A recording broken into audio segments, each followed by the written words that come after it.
The snow was coming down so heavily that night that it actually muffled the sound of the screams. This was the only house with the lights on for miles. 34 Fairview Road, Canton, Massachusetts.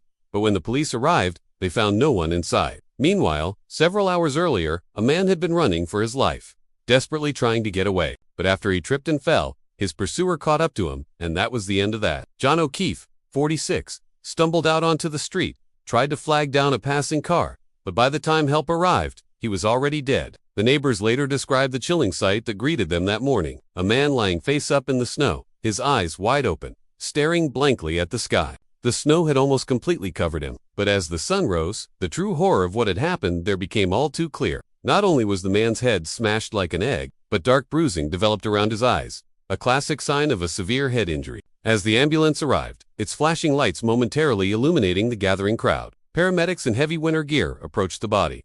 They checked for vital signs. His body temperature was extremely low, 80 degrees Fahrenheit. As they worked furiously to try and revive him, steam rose from their breath in the frigid air. But it was too late. John O'Keefe was dead. Now, the cops needed to find out what had happened here and who was responsible. Back at the station, a forensic team examined the victim's car, a black 2021 Lexus SUV. The back right passenger side taillight was shattered. But why? And whose car was this smashed glass from? The answer would lead him straight back to the defendant.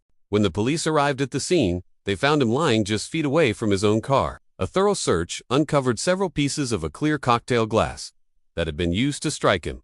Now, as the trial began, tensions were high. After the prosecution showed the jury exactly how and where John O'Keefe had been struck, thanks to the unique shape of the glass, which left behind an unmistakable pattern of fractures, it was time for the star witness to take the stand. It was a cold January morning in 2022 when Karen Reed, 45, sat down at the defendant's table. Beside her, her lawyer whispered words of encouragement as she took a deep breath, composed herself, and turned to face the jury. She knew that if she didn't convince these 12 strangers that she was innocent, she could spend the rest of her life in prison. Please stay tuned for more updates. Thanks for watching.